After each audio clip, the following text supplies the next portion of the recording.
For the first of the probability rules that we'll actually consider to help us with calculations is that of a complement. The complement is the set of all outcomes not included in an event E. So if we have our event E, the complement is everything else. If E is the things we want to happen, the complement would be the things that we don't want. And this is denoted by E bar. So the E bar is read E complement. And then finally our complement rule. The probability of the complement is 1 minus the probability of E. So let's see this as an example. Let's suppose you roll a die. What's the probability of not rolling a 3? And you can probably figure this out pretty easily, but let's go ahead and think of it in terms of complements. The complement rule said the probability of not rolling a 3 would be 1 minus the probability of rolling a 3. The probability of the complement is 1 minus the probability of the event. We know that the probability of rolling a 3 is 1/6, so that then gives us the answer of the probability of not rolling a 3 would be 5/6. And this should be exactly what you would expect. There are 5 sides on a dice that are not 3 out of a total of 6 sides.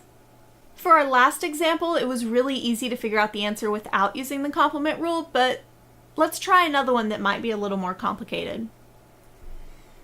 This time we want to roll 2 dice, and we want to know the probability of not rolling doubles.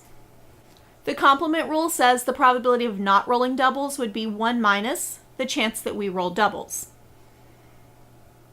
And just thinking about how many different ways there are to roll not doubles can be really hard. There are a lot of ways. But thinking about how many ways there are to roll doubles might be a little bit easier. We can get double 1, double 2, double 3, double 4, double 5, or double 6. So there are 6 total ways to roll doubles.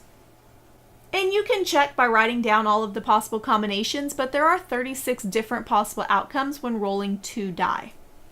So then we get that the chance of not rolling doubles would be 30 out of 36.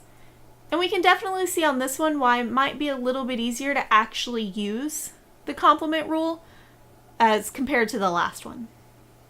Before we can talk about our next probability rule, we need another definition. And that's for mutually exclusive, also known as disjoint. These are events that cannot occur at the same time. As an example, if we're rolling a single die, rolling a 1 and rolling a 6 would be mutually exclusive because it's impossible to do both of those things at the same time.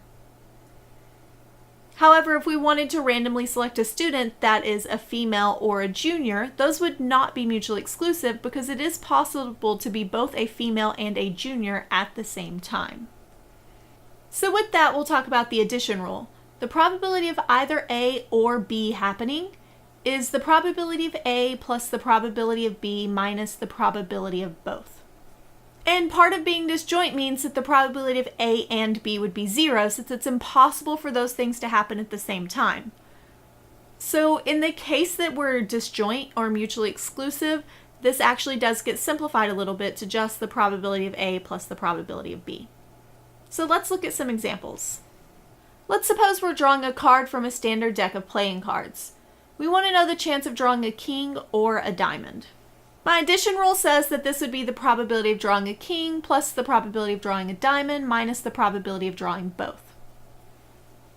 There are 4 kings in a deck of cards out of a total of 52 cards. There are 13 diamonds out of a total of 52 cards, and there is one that is both a king and a diamond, the king of diamonds. And still out of 52 cards. So now we can simplify this to see that the probability would be 16 over 52. Let's look at another one. Let's consider the probability of drawing either a 4 or a queen. My addition rule says that this would be the chance of drawing a 4 plus the chance of drawing a queen minus the chance of drawing both. We know there are 4 4s in a deck of cards out of a total of 52 cards. There are also 4 queens in a deck of cards out of 52, and there's no cards that are both a 4 and a queen. This is an example of disjoint, so we don't have to consider that last probability. So we get our result to be 8 over 52.